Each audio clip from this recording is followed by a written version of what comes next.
내가 어디에 있는지를 알 수 있는 것은 이 북극성을 알면, 여기를 알면 내가 어디에 있는지 알 수 있어요. 네, 북극성의 고도가 내가 위치한 곳의 위도하고 똑같습니다. 네, 여기 위도가 몇 도죠? 여기 충남 도서관 있는 데가 36.5도? 거의 좀 되겠네. 근데 북극성 고도를 재보면 이게 36.5도입니다. 근데 내가 바다에서 아무것도 안 보일 때 미국을 가야 되는데 내가 미국 쪽으로 가는지 호주 쪽으로 가는지 러시아로 가는지 어떻게 알 수 있을까요? 저 별을 보면 알아요. 저 별이 딱 36도 똑같이 가면 나는 동쪽으로 가는 거예요. 근데 저 별이 점점 올라가면 내 북쪽으로 가는 거고요. 저 별이 점점 내려가면 남쪽으로 가는 거예요. 내가 어디에 있는지를 북극성이 알려주는 거예요. 그래서 옛날 사람들도 이렇게 바다에서 저 북극성을 보면서 내가 어디로 가야지, 나는 어디에 있는가, 어디로 가야 하는가, 이런 것들을 알 수 있고요. 그 다음에 이런 해상무역, 일본을 갈 때도 남쪽으로 가야지, 이 전갈자리가 있고, 이런 것들을 별을 보면서 내가 어디에 있는가, 어디로 가는가.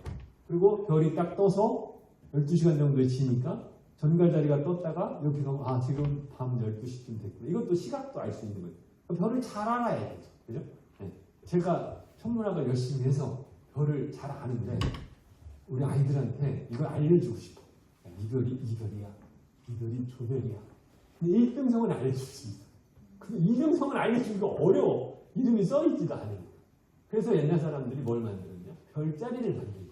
밝은 별하고 이어서 요게 무슨 별자리다. 그러니까 모양을 만드는 거죠. 그래서 어두운 별을 구분하기 위해서 천문학자가 있었는데 아들한테 이걸 전수해줘야 될 거 아니에요. 그러니까 별자리를 만들어요. 그래서 고대인들이 이렇게 별들을 선으로 이어 만들었어요. 별 3개가 이렇게 삼각형처럼 되어 있잖아요. 이렇게 만들면 되겠다.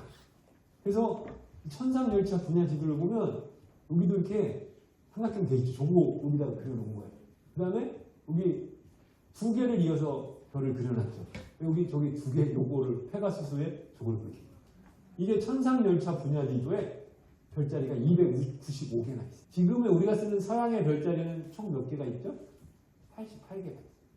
근데 그건 되게 넓게 하는 거고, 우리 조상들은 아주 좁은 범위 내에서 아이들에게 아니면 누구 후세에게 잘 전달할 수 있도록 이렇게 알려줬어요.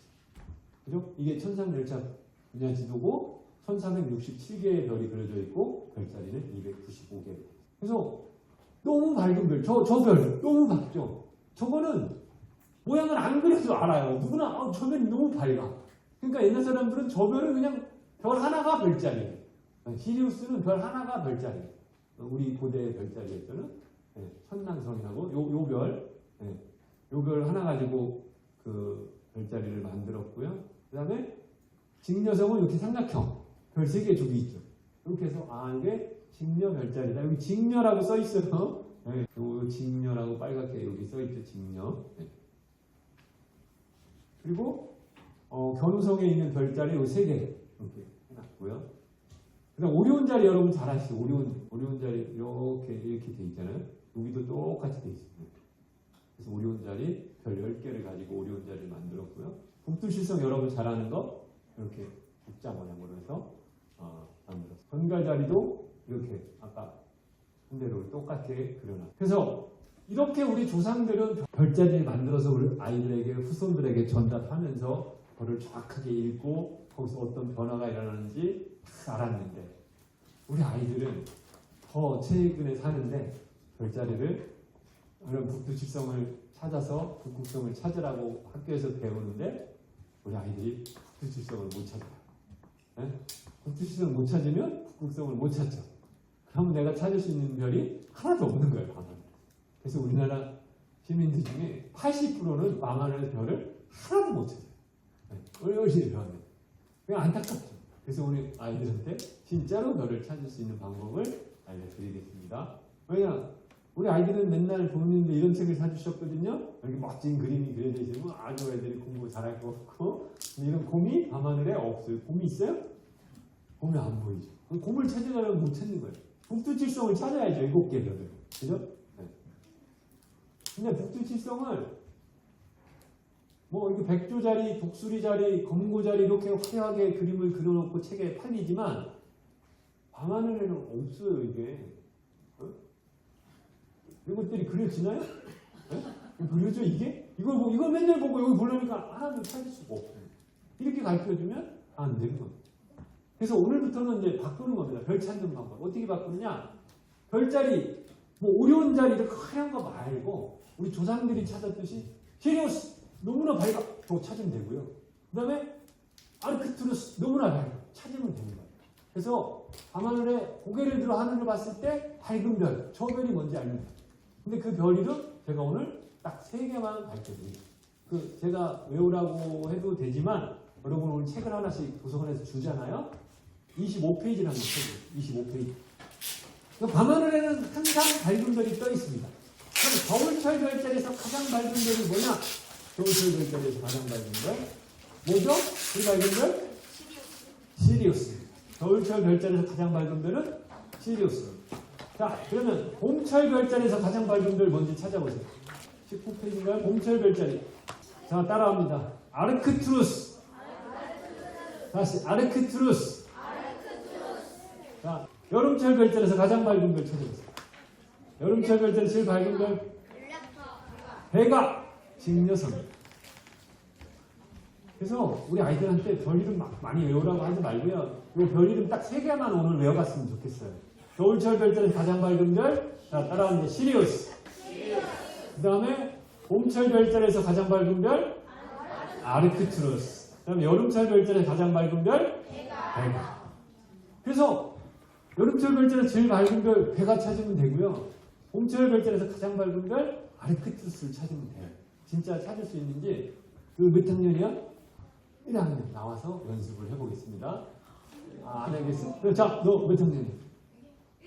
7살. 나와. 아니면 아빠하고 엄마하고 같이 나와도 돼. 자, 제가 봄철의 별자리 사진을 보여줄 텐데 여기서 아이가 아르크투루스를 찾는 겁니다. 찾을 수 있는지 한번 보겠습니다. 그래, 같이 와. 그래. 그래, 같이 와. 엄마 빼고 둘이 와. 엄마 빼고 둘이 그래. 자, 여기 와서. 자, 여기서 별이 되게 많은 데 가서 아르크투루스를 찾아보세요. 잘 찾으면 박수를 쳐주고 못 찾으면 들어가는 겁니다. 별이 되게 많죠? 아르크투루스를 찾아보세요. 가서 손으로 가르쳐보세요. 가서 가르쳐보세요. 네, 박수 쳐주세요. 맞습니다. 맞아요. 잘했어. 자, 선생님 기념 사진. 야, 잘했어. 자, 앞에 봐. 맞아요. 자, 잘했어요. 자, 뒤에서 뭐라고 그랬냐면, 너무 쉽다고. 막 그랬죠. 이 쉬운 걸 아무도 못 찾아요, 아이들이. 한 번도 찾아본 적이 없어요. 왜 못 찾았느냐?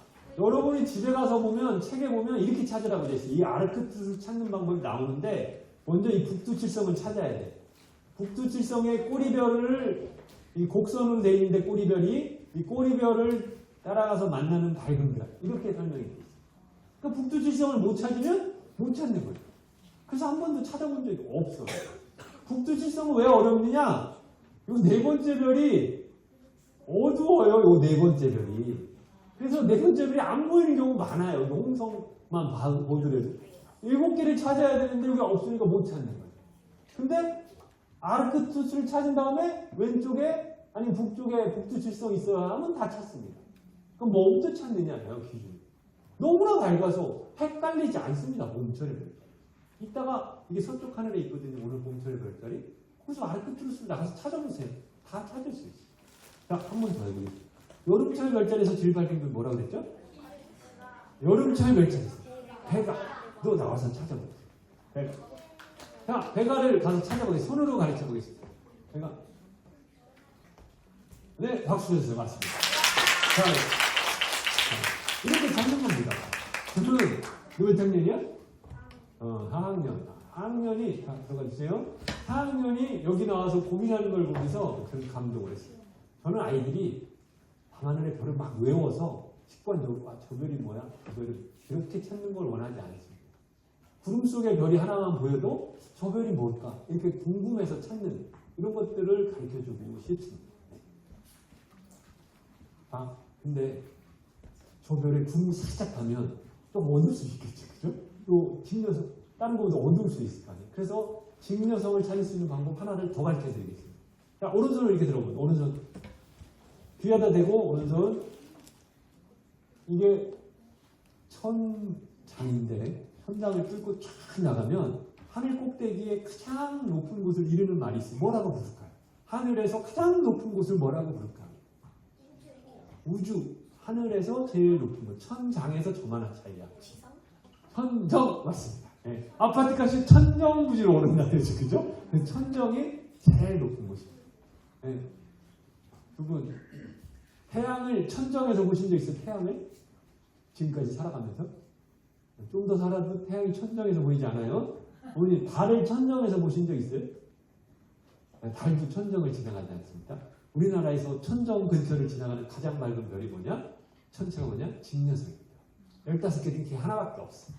그래서 고개를 들어 한여름밤에 천정 근처를 봤을 때 밝게 보이는 별, 그 별이 바로 직녀성입니다. 그래서 한여름밤에 초저녁에 직녀성을 못 찾을 수 있는 방법이 없어요. 근데 고개를 들어보면 밝은 별 직녀성이에요. 여기 아파트가 많던데 아파트가 아무리 높아도 천정을 가리지 못해요. 산속에 가서 산이 아무리 높아도 천정을 가리지 못해.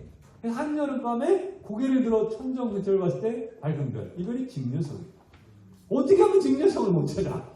네? 구름이 끼지 않으면 직녀성을 찾는 겁니다. 자, 다시 직녀성을 찾아 손 들어봅니다. 그런 다음에 다른 손을 남쪽, 30도 남쪽으로 이렇게 가르쳐 보여요. 그 밑으로 이렇게 봅니다. 팔을. 네. 거기에 견우성이 있습니다. 그러니까 직녀성을 찾고 30도 남쪽에 견우성을 찾는 겁니다. 직녀성 찾고 그 밑에 견우성 있네 이렇게 찾는 겁니다. 그래서 지금 견우와 직녀는 너무나 찾기 쉽고 우리나라에서 직녀성이 뜨면 그리고 직녀성이 안 보이는 날이 없습니다. 우리나라에. 어떤 계절에도 보입니다. 근데 몇 시에 어디서 보이느냐 차이지 직녀성은 매일 밤 보입니다. 그래서 견우와 직녀 전설이 나온 거예요. 가장 찾기 쉽고 보기 쉬우니까. 맨날 보이니까. 그죠? 근데 우리가 직녀성도 못 찾으면 별 못 찾는다고 봐야죠. 견우 찾는 겁니다. 오늘 이렇게 연습하다 보면 이 얘들이 견우와 직녀를 찾으면 나중에 여기 안 온 친구들을 만나면 어디 놀러 가면 하늘에 보이면 직녀성이 보이면 자랑을 합니다. 야, 저기 직녀성이야? 여기 견우성이야. 여기 아버님도 하게 돼 있어. 어디 술 먹고 나왔는데 마침 직녀성이 보여. 그러면 친구들한테 야 저게 직녀성이야? 견우성이야? 안 하겠어요? 99% 합니다. 이게 인간의 본성이에요. 뭔가 내가 아는 걸 누구한테 설명하고 특히 과학적인 걸 설명할 때 더 좋아하죠. 야, 나 다이아 반지 꼈어. 이건 한 번밖에 못하지만 견우와 직녀 자랑은 여러 번 합니다. 근데 아이들이 딱 3번만 자랑하면 어떤 일이 벌어지냐? 견우와 직녀가 있는데 옆에 보니까 또 밝은 별이 있어요. 이 별이 보입니다. 그 아이는 저 별이 뭘까 궁금해합니다. 그 엄마한테 저 별이 뭐야 물어보면 모르죠. 그죠? 네이버에 저 별이 뭐야 안 나오죠. 근데 궁금하면 견우와 직녀 옆에 밝은 별이 보이는데 뭐야? 답이 나옵니다. 100조짜리 대나무라고 나옵니다. 근데 내가 어떻게 질문을 하느냐에 따라서 정답을 찾아갑니다. 그래서 제가 우주를 본다는 게 아이들이 어떻게 또는 왜 이런 질문을 하게 되는 습관을 갖는다는 거예요. 예를 들어 태양하고 달이 몇 학년이야? 3학년. 태양하고 달하고 누가 더 커? 태양이 더 크면 당연히 알지. 그죠? 근데 태양이 달보다 크다는 걸 어떻게 알았을까요? 눈으로 보면 크기가 똑같아요. 태양이.